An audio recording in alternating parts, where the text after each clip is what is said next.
कैसा लगा यहाँ के आप लोगों को? आप वही वाले बच्चे होंगे जो उस दिन कह रहे थे कि हम तो नोएडा शिफ्ट कर चुके हैं।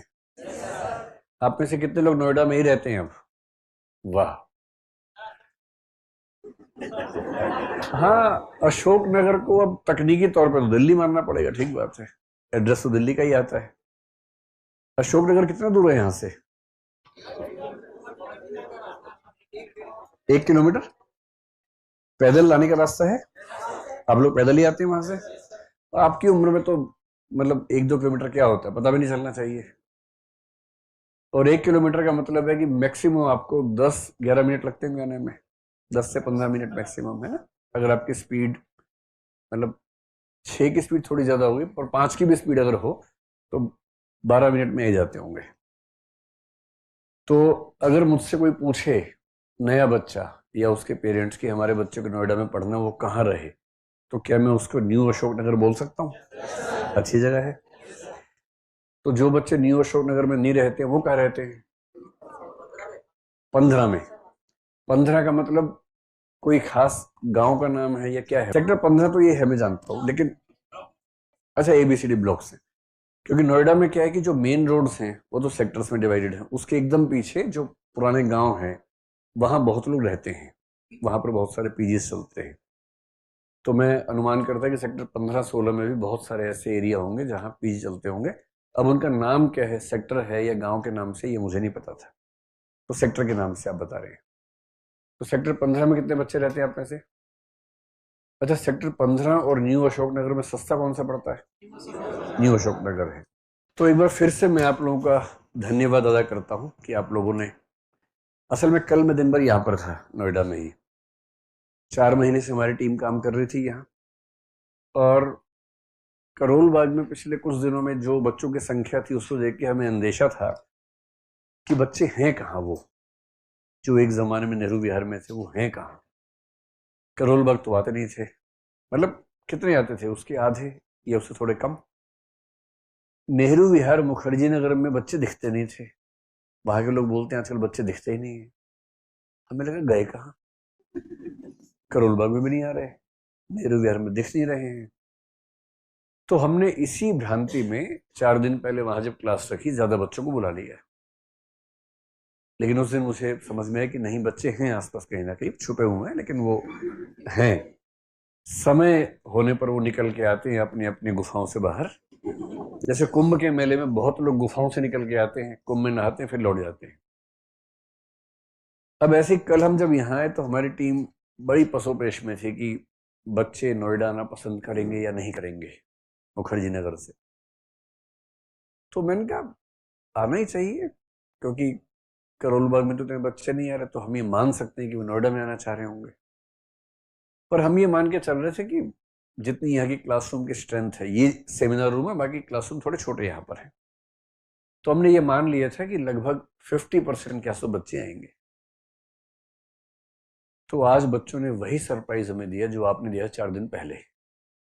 मैं जब सुबह 11 बजे पहुंचा यहाँ तो हंगामा हो रहा था, मतलब अच्छे वाला हंगामा, बुरे वाला नहीं। बच्चे ज्यादा आ गए थे। तो मैंने अज्यूम किया कि उनमें से कुछ बच्चे तमाशा देखने आए होंगे कि चलो चलो नोएडा में तमाशा है, आज देख के आते हैं।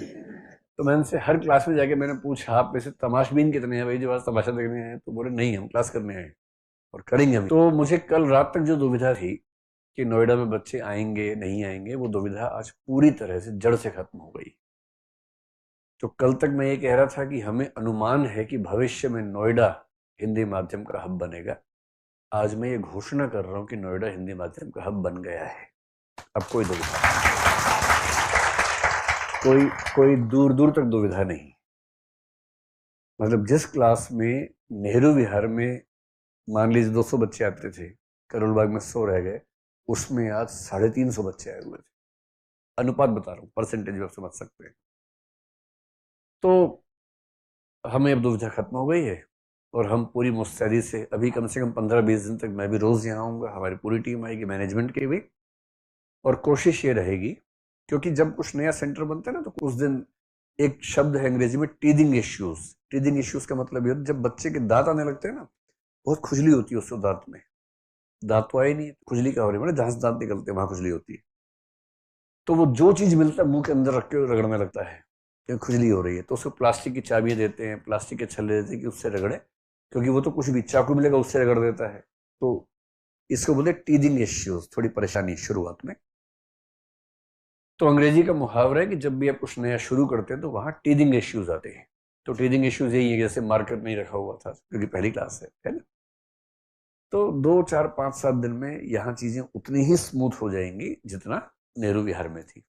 पीजीज मेरा अनुमान है कि जैसे वहां थे वैसे यहाँ भी होंगे ही। मुझे ये पता लगा कि यहाँ के पीजीज में खाना भी देने की व्यवस्था होती है, शायद वहां पता नहीं ऐसा था या नहीं था। लेकिन जो फीडबैक मेरे पास अब तक है वो ये कि पीजीज के मामले में अगर 19-20 भी है तो यहाँ 20 ही पड़ेगा, 19 नहीं पड़ेगा। और यहाँ क्योंकि सॉफ्टवेयर इंडस्ट्री में काम करने वाले लाखों लोग यहाँ रहते हैं तो उनके लिए पीजीज बनते हैं बहुत सारे नोएडा में, और वो पीजीज थोड़े से बेहतर बनते हैं। एक तो यहाँ जमीनें सस्ती हैं, दूसरा डिमांड बहुत ज्यादा पीजीज की है, जमीनें ज्यादा हैं, तो यहाँ थोड़ा स्कोप ज्यादा है। वहाँ स्कोप कम था, छोटी सी बिल्डिंग थी 25 गज की, उसी में 4 फ्लोर है 5 फ्लोर है, तो थोड़ा सा मुश्किल था। तो मेरा अनुमान है, बाकी आपको डिसाइड करना है। हमारी तरफ से आप यहाँ क्लास करें, करोल बाग में करें, हम अपनी जिम्मेदारी से पीछे कहीं नहीं हटेंगे। लेकिन जो बात मैंने आपसे उस दिन भी कही थी आज फिर दोहरा रहा हूं, हमारी नजर में हिंदी माध्यम का मुख्य कार्यालय और मुख्य सेंटर कौन सा है? नोएडा है, और अंग्रेजी माध्यम का करोल बाग है। ठीक 1 महीने बाद नीचे मेंटरशिप लाइब्रेरी भी तैयार हो जाएगी, और फिर हम फिल्म्स की मेंटरशिप पे यहाँ काम शुरू करेंगे। जो बच्चे नेहरू विहार मेंटरशिप में थे, इस बार की मेंटरशिप में हम नेहरू विहार का ऑप्शन दे ही नहीं पाए बच्चों को, करोल बाग का ऑप्शन दे पाए थे। अब वो ऑप्शन यहाँ पर देके उनको लेके आएंगे 1 जनवरी के आसपास, मेरे ख्याल से वो भी शुरू कर देंगे। ठीक है, यहाँ पीछे इस बिल्डिंग के कॉम्प्लेक्स में ही क्लासरूम के पीछे घास का बगीचा है बहुत बड़ा, देख ही लिया होगा आप लोगों ने, आपसे क्या छिपा है। तो जब क्लास खत्म हो, सर्दियों का समय, धूप सेंकने के लिए आप वहां जा सकते हैं, वहां आराम से बैठे। इस जो बिल्डिंग के मालिकान हैं उनसे हमारी बात हो गई थी, तो वो खुश हैं कि बच्चे वहां बैठेंगे, लेकिन गंदा मत कीजिएगा, है ना। वैसे मैंने कह दिया कि ये बच्चे इतने अच्छे हैं, कल को कलेक्टर बनेंगे, एसपी बनेंगे, इनको पता है सफाई कैसे रखनी है, और पूरा पूरा जिला साफ करेंगे बड़े होके। तो अभी तो एक बगीचे को साफ करने की बात है, कर लेंगे साफ। तो कभी टॉफी वॉफी खाने का मन करे, कोई छिलका बिलका हो तो बैग में रख के ले जाना है, और ये डस्टबिन वहां होंगे ही। इतना ध्यान, मतलब मैंने आपकी तरफ से जबान दे दी है उनको, नाक मत कटवाना मेरी। जैसे मम्मी अपने बच्चों को ऐसे डांटती है कि किसी के घर जा रहे हो, नाक मत कटवाना मेरी। वो पूछेंगे काजू खाओगे? हाँ, लपक लिए सारे काजू। ऐसे नहीं करना है, बोलना है मैं खा के आया हूं, मेरा पेट भरा हुआ एकदम, ऐसे बोल के मना कर देना है कायदे से। तो मैंने उसी तरह से आपकी तरफ से जबान दे दी है यहाँ के मालिकान को कि हमारे बच्चे बड़े सुशिक्षित, सभ्य, सुशील हैं, गंदगी का सवाल ही नहीं, बल्कि कुछ गंदगी देखेंगे तो साफ कर देंगे वो लोग, इतने अच्छे बच्चे हैं। तो ये भी चौंक गए उसके बाद, और तब से ढूंढ रहे हैं कि ऐसे बच्चे कहाँ पाए जाते हैं। आज से उनको मिलने शुरू हुए। तो ध्यान रखना भाई, नाक मत कटवा देना, है ना, थोड़ा साफ सफाई से, ताकि क्योंकि आपको ही बैठना है, कल को आप गंदा करेंगे फिर आप ही तो बैठेंगे परसों उसके ऊपर, तो सबके लिए